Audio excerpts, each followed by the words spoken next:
Donc, restez également, je vais vous partager un outil pour réussir votre naturalisation, mettre un peu tous les avantages de votre côté. Alors, ne pas rater sa demande de naturalisation. Bon, c'est ce qu'on va voir aujourd'hui. Connaître les conditions pour demander la nationalité, c'est bien, mais connaître pourquoi on peut vous refuser la nationalité, c'est encore mieux. Et c'est ce qu'on va voir. Parce que se tromper, ça aura plusieurs impacts. Ça sera évidemment un refus, un ajournement. L'ajournement, ça veut dire on estime que vous ne remplissez pas les conditions.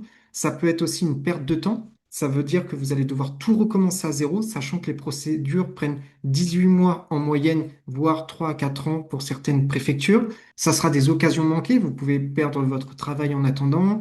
Ça peut être des enfants qui deviennent majeurs. Ça veut dire recommencer tout à zéro, comme je vous disais, et ça peut être des conditions qui évoluent en fait dans le mauvais sens. C'est pour ça qu'il faut essayer de réussir sa demande du premier essai. La première distinction, c'est par rapport aux procédures. C'est distinguer les demandes d'acquisition de la nationalité française et les demandes de preuve de nationalité française. Les demandes d'acquisition, c'est quand on n'a jamais été français. Les demandes de preuve de sa nationalité française, c'est quand on se réclame français. Par exemple, quand on est né en France, qu'on a résidé en France de manière régulière, qu'on a ses parents, par exemple, qui ont résidé aussi en France, ça, on se réclame français et on demande la preuve de sa nationalité française. C'est vraiment important de faire cette distinction.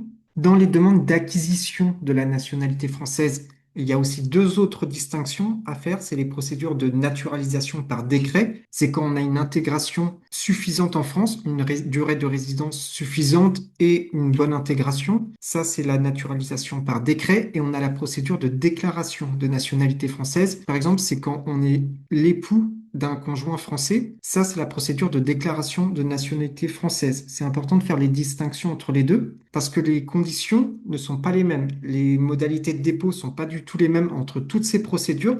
Les documents qui seront demandés, ça ne seront pas les mêmes. C'est pas les mêmes procédures.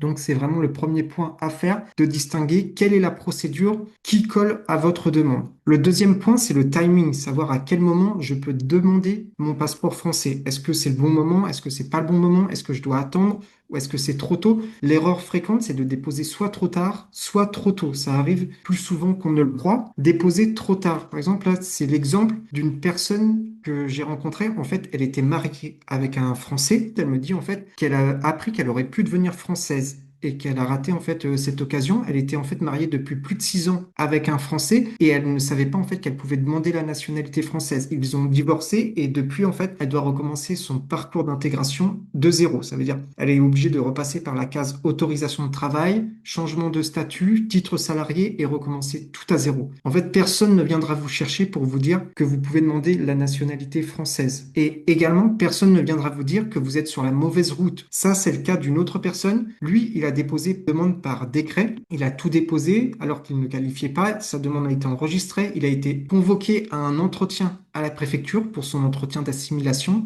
Il a été entendu par l'agent et après, il a reçu en fait une décision de refus. Même l'agent ne lui a pas dit qu'il était dans la mauvaise procédure, qu'il avait fait le mauvais choix de procédure. Lui, il a été au bout de la procédure sans savoir au final qu'il y avait toutes ces distinctions et que ça ne collait pas en fait à sa demande. Ça, c'est un aperçu de la procédure, comment ça se passe la procédure de naturalisation par décret. Vous déposez votre dossier, vous obtenez votre récépissé de complétude quand le dossier est considéré complet. Après, vous avez votre entretien d'assimilation, vous recevez la convocation et après, vous obtenez la décision d'ajournement, de refus ou la décision favorable. Ça, c'est le processus complet. Vous avez beaucoup d'étapes au final pour arriver jusqu'à la décision finale. Votre dossier, en fait, il va se transiter de service en service. Quand votre dossier il est jugé complet, il est considéré complet, vous recevez votre récépissé de complétude et la convocation à l'entretien. Combien de temps ça prend le processus? Techniquement, les textes prévoient que ça prend 18 mois. C'est 18 mois de procédure, c'est ce qui est prévu par les textes, mais on voit que dans certaines préfectures, on a des procédures qui vont de 3 à 4 ans. Vous recevez la notification comme quoi votre nom, il a été inséré dans le décret et dans le journal officiel, en fait, où vous pourrez trouver votre nom dedans. Se tromper, c'est un refus, un ajournement, c'est une perte de temps, des occasions manquées, les enfants qui deviennent majeurs, sachant que les demandes d'ajournement, généralement, elles sont de 2 ans. Donc, si vous avez une demande qui prend à peu près 3 ans pour avoir votre récépissé de complétude, plus plusieurs mois après, plus un ajournement, on peut arriver rapidement à plus de 5 ans d'attente. Ça, c'est rapidement un graphique sur la tendance sur ces dernières années qui montre un peu une baisse des délivrances de passeports français. Donc, ma méthode en 5 étapes, les attentes de l'administration, que va attendre en fait l'administration de votre côté? À votre avis, est-ce que vous avez une idée? N'hésitez pas à le partager dans le chat. En fait, vous ne pouvez pas envisager de demander la nationalité française si vous avez un niveau insuffisant de langue française. Donc, le niveau de langue, c'est le niveau B2 qui est attendu pour la nationalité française. Donc, la première question à se poser, c'est de savoir est-ce que vous avez le niveau ou non? Est-ce que vous pouvez justifier de ce niveau de langue française? Ensuite, comme vous l'avez indiqué dans le chat, c'est la résidence. Il faut une résidence en France de 5 ans. Il y a des exceptions, par exemple pour des étudiants, les réfugiés, et une résidence sous couvert d'un titre de séjour valide. Il faut avoir passé ces 5 années de présence en France de manière régulière. Si vous avez fait un séjour irrégulier, vous risquez en fait d'obtenir ce type de décision. Les autres vérifications essentielles à faire, c'est vos déclarations. Il est très important de faire attention à vos déclarations, parce qu'on va examiner toutes vos déclarations, ce que vous avez dit auparavant, ce que vous dites aujourd'hui. Il faut que tout soit cohérent et vous avez aussi un devoir de loyauté avec l'administration. Et si vous ne le faites pas, ça peut être un motif pour vous retirer le passeport. Ça, c'est l'exemple en fait d'une personne qui n'a pas signalé un changement dans sa situation personnelle et la France en fait lui a retiré son passeport français. Donc faites bien attention à bien déclarer les changements de situation. C'est un devoir qui est écrit aussi dans la loi, c'est écrit directement dans les textes que la personne doit signaler tout changement dans sa situation personnelle. Autre vérification, c'est vos documents, s'assurer que les documents sont conformes à ce qui est attendu, que vos actes de naissance, par exemple, sont valides, pas d'erreur, quoi que ce soit, sinon ça peut être aussi un motif, on va mettre en doute votre identité. Je prends souvent, c'est l'exemple de ces deux passeports de James Bond, une même personne, deux dates de naissance différentes, lieu de naissance différent. Si vos documents, en fait, vous avez un document qui contredit un autre document, ça pourrait lever des doutes dans votre dossier. Donc, il est important de faire attention, de tout régulariser avant de déposer. Est-ce que mes documents sont cohérents? Est-ce que mes documents sont conformes à ce qui est attendu? Est-ce qu'il n'y a pas d'erreur? Est-ce que je ne dois pas régulariser quelque chose? Si vous avez des dettes, par exemple, envers votre bailleur, ça peut être un motif d'ajournement de votre demande de nationalité. Les dettes auprès de la CAF, par exemple, là, on a une personne qui avait une dette de 800 euros, une facture EDF qui n'a pas été payé, ça peut être aussi un motif. Le fait d'avoir déposé tardivement ses impôts, c'est un motif également de non-délivrance du passeport. Il faut vraiment faire attention à bien déclarer ses impôts, les déclarer dans les temps. L'administration qui va considérer que votre comportement fiscal, il est sujet en fait à critique. Donc, il y a vraiment 3 réflexes à adopter quand vous déposez votre demande. C'est anticiper, c'est vérifier si vous n'avez pas de dette, si vous êtes conforme avec ce que l'administration fiscale attend, de donner les bons bordereaux, ceux qui sont attendus, et de régulariser en fait toute erreur, que ça soit par exemple sur vos avis d'imposition. S'il y a des erreurs sur les adresses, c'est aussi important. Et si vous avez un doute, vous avez aussi un droit à l'erreur. Et vous pouvez aussi consulter en fait un professionnel. Il y a des tax advisors que vous pouvez consulter qui pourraient en fait vous aider. C'est important de régulariser aussi toute cette partie qui concerne les impôts. Avoir un plan de remboursement, rembourser ses dettes et ensuite appliquer, plutôt appliquer dans cet ordre-là. Parce qu'il y a beaucoup de décisions où le juge en fait a suivi l'administration et a considéré que malgré le remboursement postérieur à la décision,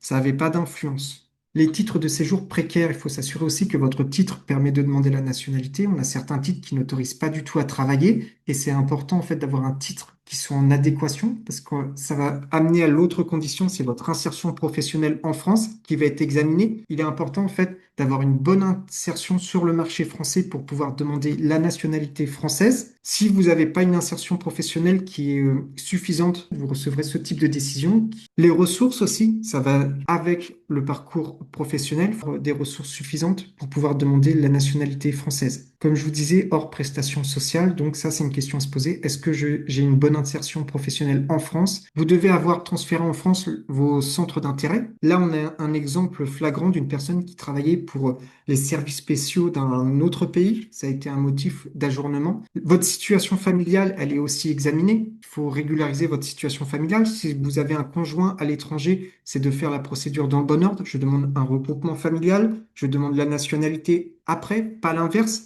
Un conjoint qui est en situation irrégulière, ça aussi, c'est un motif d'ajournement. Donc, bien faire attention, régulariser la situation de votre conjoint avant d'appliquer. Autre motif d'ajournement, c'est de ne pas être de bonnes mœurs, avoir fait l'objet de condamnations pénales, c'est aussi examiné dans votre dossier. Là, quelques exemples en fait de personnes qui n'ont pas obtenu la nationalité française en raison de leur comportement. Là, on a une personne qui a été condamnée pour outrage à une personne dépositaire de l'autorité publique, une amende de 400 euros qui a été retenue suffisant pour refuser le passeport. Là, on a une personne qui n'a pas respecté le code du travail, la législation sociale. Donc, il faut bien respecter aussi la législation, que ce soit le code du travail, que ce soit le code de la route. Si on conduit sans assurance, c'est un autre exemple. Ça peut être un motif d'ajournement de sa demande de nationalité. Je raccourcis, je résume vraiment au maximum, mais tout est parti en fait d'un rétroviseur éclaté et la personne en fait n'a pas eu son passeport pour ce motif en fait. L'administration va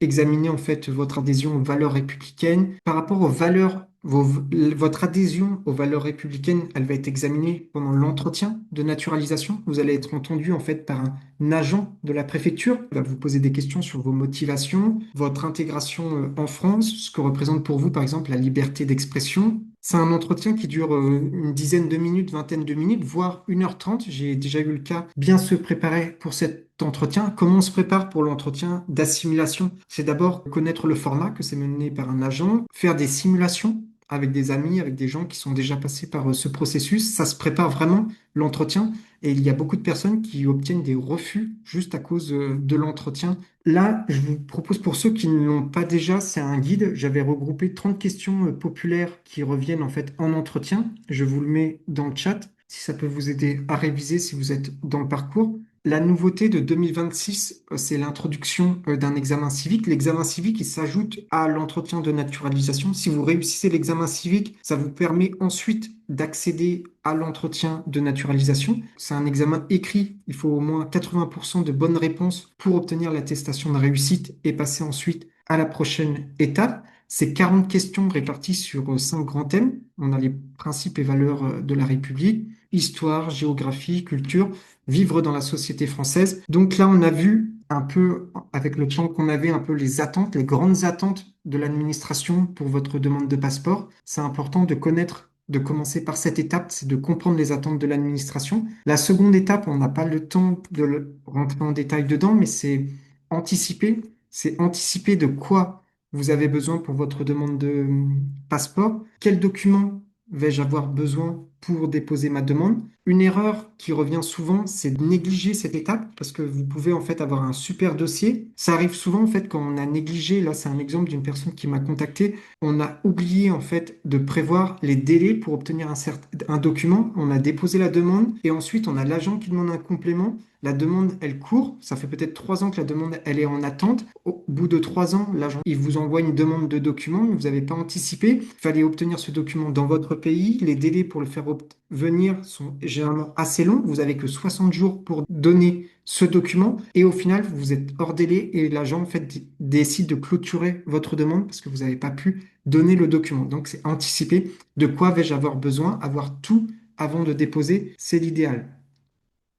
Là, c'est un autre exemple, c'est par exemple un agent qui a demandé un complément et la personne a donné qu'une réponse partielle, en fait. Donc, vraiment, faire attention, c'est anticiper de quoi vous avez besoin. L'autre point de la méthode, c'est identifier les points de blocage, savoir ce qui va coincer, structurer un dossier solide, c'est l'autre point. Avoir une attitude proactive, c'est aussi important. Comme je disais, se préparer. Aurais-je un avis favorable? C'est une question qui revient souvent, que ce soit sur les forums ou un peu n'importe où. Les gens demandent en fait, est-ce que voilà ma situation, j'ai déposé, est-ce que j'aurai un avis favorable? C'est pas vraiment la bonne méthode. Ce qu'il faudrait faire, c'est s'assurer qu'on a toutes les chances en fait de son côté et ensuite déposer, plutôt que de faire l'inverse, que de déposer et ensuite croiser les doigts pour que ça passe. Et comme je vous l'ai montré, une dette, une mauvaise préparation, un oubli peuvent motiver en fait un refus. 3 conseils, si je devais vous donner 3 conseils pour réussir votre demande, c'est d'éviter de prendre des conseils de gens qui sont pas passés par la procédure, faire vérifier votre dossier, assurer que tous vos documents sont complets et conformes avant de déposer, s'assurer si vous n'avez pas oublié